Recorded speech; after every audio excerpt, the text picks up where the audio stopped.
Hello everyone, welcome back to our channel smiley Swathi. Hi అండి అందరికీ. అందరూ ఎలా ఉన్నారు? బాగున్నారని అనుకుంటున్నాను. నేను కూడా చాలా బాగున్నాను. పొద్దున్నే లేచి ఇలా పెరట్లోకి వచ్చి పూచే పువ్వులను, అందమైన ప్రకృతిని చూస్తూ ఉంటే చాలా హ్యాపీగా ఉంటుంది.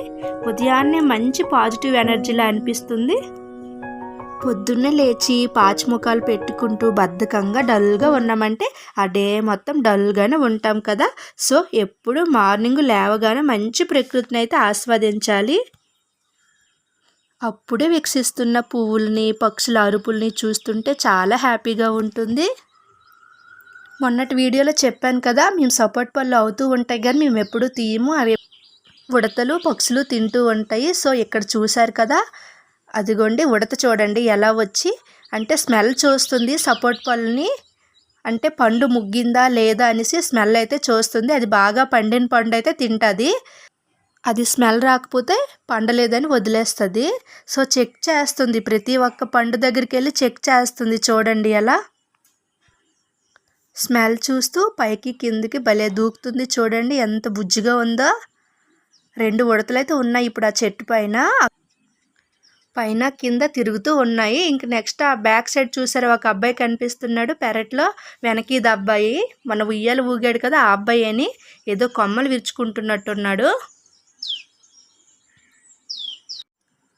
ఇంకా ఇక్కడ కూడా చూడండి ఎంత చక్కగా ఆ పండును తింటుందో. అది బాగా పండినట్టు ఉంది. దానికి అక్కడైతే ఆ పండిన పండు దొరికినట్టుగా ఉంది. చూడండి ఎలా తింటుంది. 2 చేతులతో ఆ పండునైతే పట్టుకొని చాలా చక్కగా తింటుంది కదా. ఫ్రెండ్స్, మీరందరూ అనుకుంటారు యూట్యూబ్లో వీడియోస్ తీసి పెట్టడమే కదా, అందులో ఏముంది అనుకుంటారు. కానీ చాలా కష్టం. నేను వీడియోస్ తీసినాక నాకైతే ఇప్పుడు అర్థమవుతుంది యూట్యూబ్లో ఎంత కష్టపడితే కానీ మనం సక్సెస్ అవ్వమని. నేను కూడా ఎప్పుడు అనుకునేదాన్ని వీడియోలు తీసి పెట్టడమే కదా, అందులో కష్టమేముందని. బట్ ఇప్పుడు వీడియోలు తీసి అవి ఎడిటింగ్ చేసే టైంకి చాలా టైం అవుతుందండి. ఎడిటింగ్లో చాలా కష్టం ఉంది. ప్రతి ఒక చిన్న వీడియోని తీసి దాన్ని ఒక లాంగ్ వీడియోగా పెట్టాలంటే దానికి చాలా కష్టపడాలి. అండ్ వాయిస్ ఓవర్ ఇస్తూ మాట్లాడుతూ వీడియోని చూస్తూ వాయిస్ ఓవర్ ఇవ్వాలి కదా, అందులో కూడా చాలా కష్టమైతే ఉంది. నాకైతే ఇప్పుడు యూట్యూబ్లో వీడియోలు పెట్టడం అంత సులభం కాదని అయితే అర్థమైంది. అక్కడ చూసారా, అది ఆ పండును తింటుంది కదా. ఇంక నెక్స్ట్ ఇంకో ఉడత వచ్చి ఇక్కడ దాన్ని చూస్తుంది. అది అలా పండును తింటుంటే ఇది ఎలా చూస్తుంది చూడండి. 2 ఉడతలు భలే ఉన్నాయి కదా. వాటికైతే డిస్టర్బెన్స్ అవుద్దని నేనైతే దూరంగా ఉండే వీడియో తీస్తున్నాను. ఇక్కడ చూసారా పైనాపిల్స్, ఇవైతే మాకు తెలిసిన వారైతే తెచ్చారు. కొండల సైడు గిరిజన వాళ్ళు ఉంటారు కదా, వాళ్ళైతే మాకు తెలిసిన ఒక అతను ఉన్నారు, అతనైతే తీసుకొని వచ్చారు ఈ దీన్ని తినాలంటే ఎంత ఇష్టపడతానో దాన్ని తొక్క తీసి కట్ చేసి తినాలంటే అంతే కష్టంగా భావిస్తాను. ఎందుకంటే దానికి తొక్క తీయడం నాకు రాదు. ఇంకా ఇవి నాకు కట్ చేయడం రాదు కాబట్టి మా అత్తయ్య చేత అయితే కట్ చేయించాను. నేనైతే వీటిపైన లైట్గా పంచదార వేస్తాను, ఎందుకంటే లైట్గా పులుపు ఉంటుంది కదా, ఆ పులుపు అయితే పోతుంది. సో పంచదార వేయడం వల్ల చాలా తీయగా అయితే ఉంటాయి ఇవి. సో ఫ్రెండ్స్, నిన్న మా ఊర్లో అయితే రాముల వారి కళ్యాణం జరిగింది. సో నేనైతే అక్కడికి వెళ్ళలేకపోయాను. బట్ నిన్న నైటు దేవుణ్ణి చెరువులో అయితే ఊరేగించారంట. ఆ వీడియో మా సిస్టర్ నాకు పెట్టింది. నేనైతే ఇప్పుడు వీడియోలో పెడతాను, మీరు కూడా చూస్తారని అనుకుంటున్నాను. స్కిప్ చేయకుండా చూడండి ఫ్రెండ్స్. ఎందుకంటే చీకటిగా ఉండే చెరువులో నైట్ టైం పడవ పైన అలా దేవుణ్ణి ఊరేగిస్తున్నారంటే అది కష్టమైన పనే కదా ఫ్రెండ్స్. సో మీరైతే వీడియోలు ఎంత ఉందని స్కిప్ చేయకుండా చూస్తారని అయితే నేనైతే అనుకుంటున్నాను. మరి మా ఊరి రాముల వారిని ఎలా మేము ఘనంగా ఊరేగిస్తున్నామో చూసేయండి.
సో ఫ్రెండ్స్, చూశారు కదా మరి మా రాముల వారిని ఎంత అందంగా ఊరేగించామో. ఓకే ఫ్రెండ్స్, నా వీడియో కానీ మీకు నచ్చినట్లయితే సబ్స్క్రైబ్ చేయండి, లైక్ చేయండి అండ్ షేర్ చేయండి. Thank you for watching.